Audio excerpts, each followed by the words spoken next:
We are here in Washington, D.C. at the Bitcoin Policy Institute Summit. It is the second inaugural event of the year. I'm joined here today by Anna Chakovich, Financial Director over at the Anti-Corruption Foundation. Anna had spoke earlier today on why Russian dissidents favor and use Bitcoin. And we're here today to talk a little bit more in depth about that. Anna, how are we doing today? I'm good, thank you. How are you? I'm very good. It's exciting to have you here. We appreciate you coming over here and shedding some light and insight to the liberties that Bitcoin can promote. For our listeners who maybe aren't familiar with you or aren't familiar with the Anti-Corruption Foundation, could you tell us a little bit about you and then how you got involved with the foundation and what the foundation does?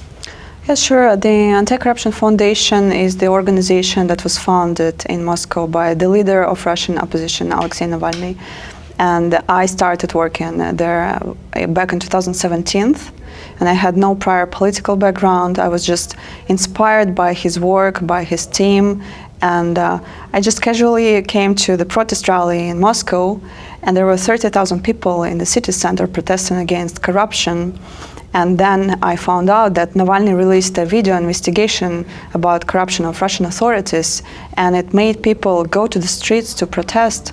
And I realized how important the work he was doing. And immediately, like the very next day, I sent my CV to the Anti-Corruption Foundation, and they hired me. And it's been already 7 years since I've been working there. There's certainly a level of personal risk in joining some of the opposition forces that are in Russia.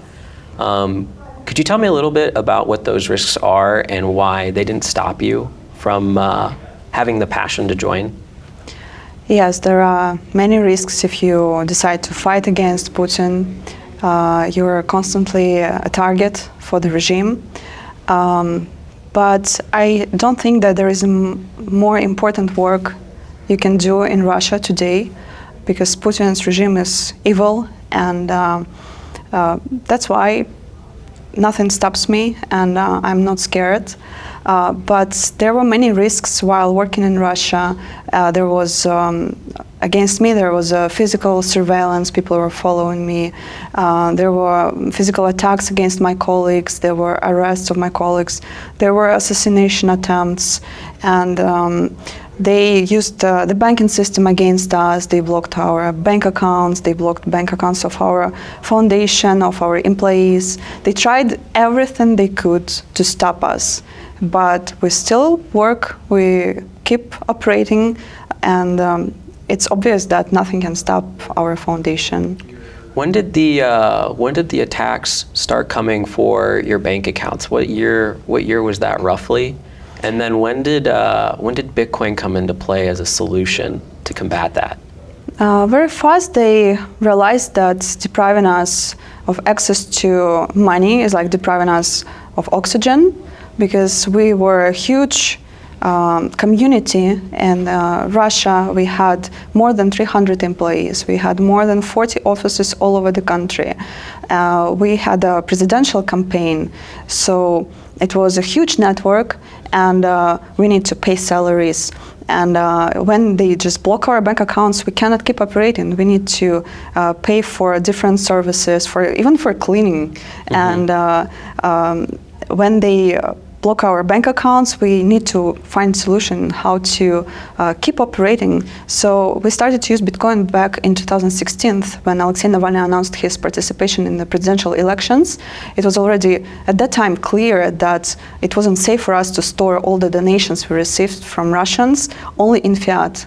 And we began collecting donations also in Bitcoin. And every time when our bank accounts were blocked for different reasons, usually they fabricated criminal cases against our legal entities.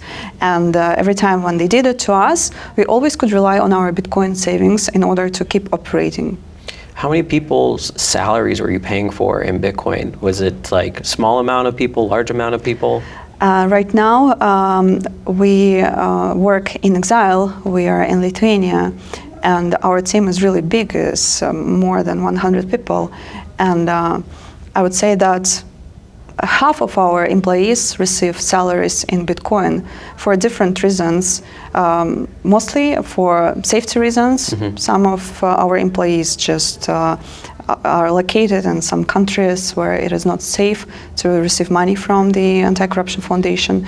So yeah, like half of our employees receive salaries in Bitcoin today. I can imagine that sidestepping a lot of the banks, not only to receive donations, but now actually exit the country, has, you've had a lot of benefits adopting Bitcoin in that manner. And so through being able to receive donations in this capacity, have you seen further support come about just because you guys are willing to accept Bitcoin? Or do you find a lot of your support falling outside of Russia? Do you find people that are like in these human activist like organizations seeking to help you guys out? Since we left Russia, we had to put a lot of efforts into educating our Russian supporters how to use Bitcoin, because we lost all of donations from the entire country, and Russians are our target audience of all of our opposition projects. We work for Russia, for the future of the country, and while working in Russia, we relied 100% of donations from our Russian supporters. And since we left the country and Russia is under sanctions, we cannot receive donations, fiat donations from Russians anymore. And we are responsible to educate Russians how to use Bitcoin. And I would say that current situation really boosted Bitcoin adoption inside Russia. And but we receive donations not only from Russia today, and many Russians left the country and they support us from abroad.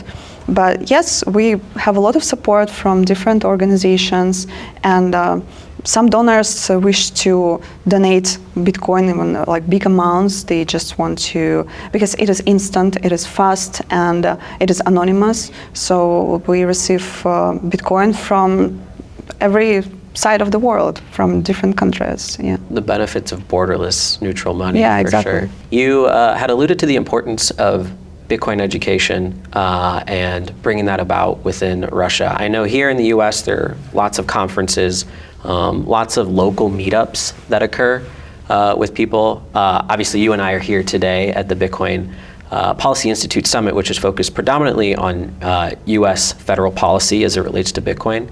Are there similar initiatives in Russia as it relates to Bitcoin and spreading the education of Bitcoin?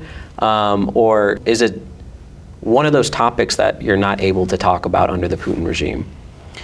Bitcoin is legal in Russia, it's not banned.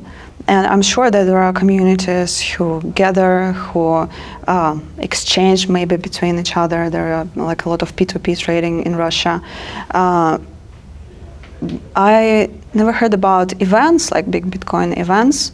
Probably they exist in Russia today. I'm sorry, I left the country 5 years ago, me personally, and I already don't have this much of understanding like how Bitcoin communities exist inside the country. I just know that, I mean, when we, for example, when we send money to Russia, like when we send Bitcoin to Russia, people find a way how to convert it into rubles. They use P2P trading to use this money. But I don't know about events. Having been outside of the country now for 5 years, it's definitely, things have just changed so much in the last 12 months alone. Yeah, of course. Which speaking of which, you guys have your activism against seeing regime change.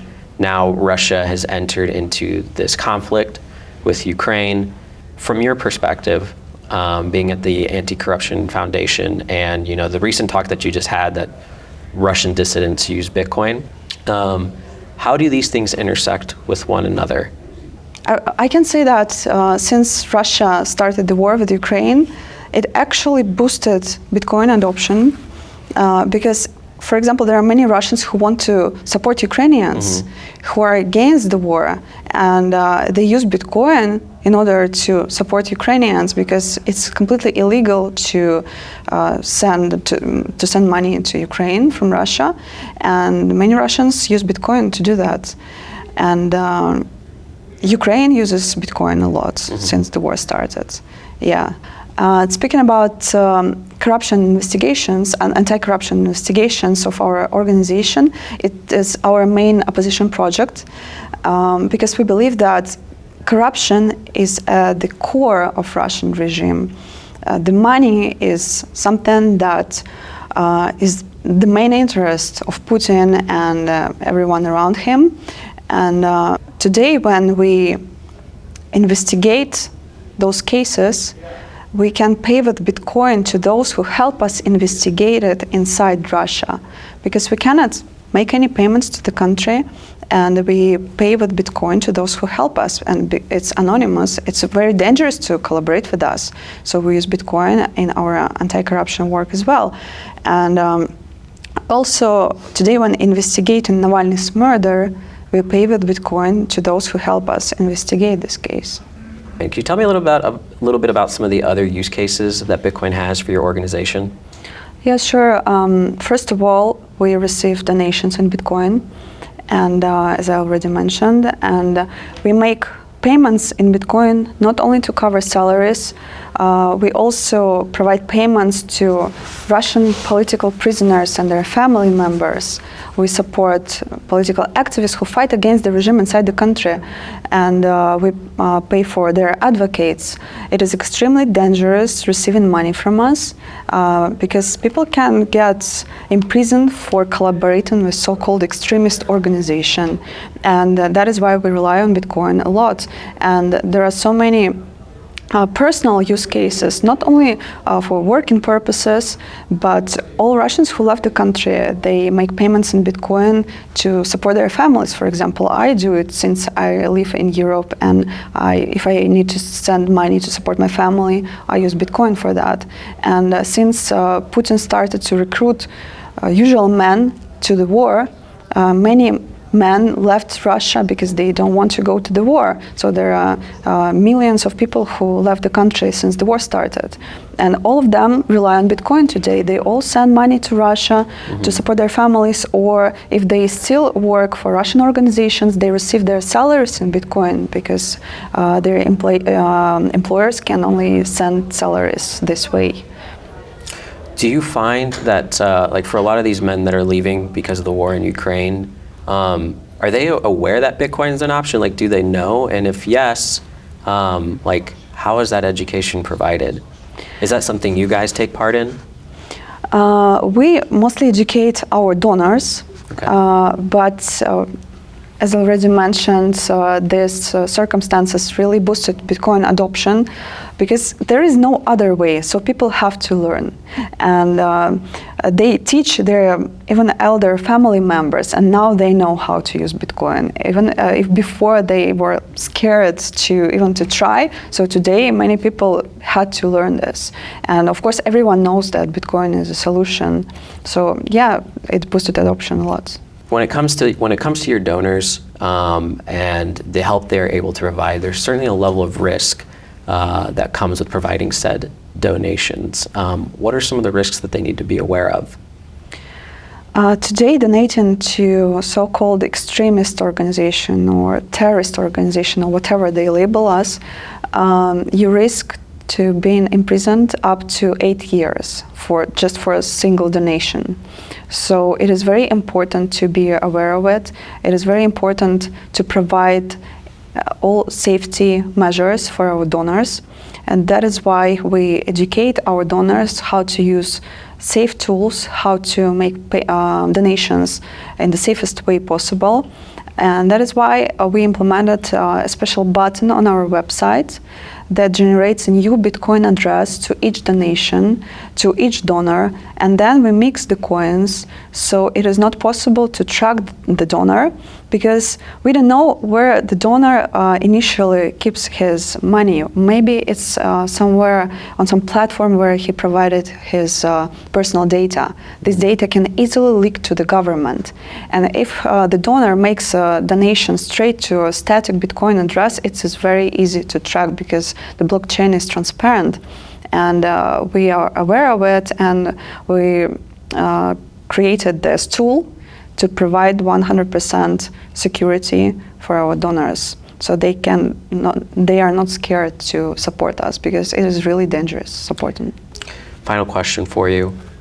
Where can people go and support you guys? How can they support? You can go to our website, and there you can find a donation page where you can support us with Bitcoin. Awesome. Anna, I appreciate the interview. Thank you so much. Thank you. Take care.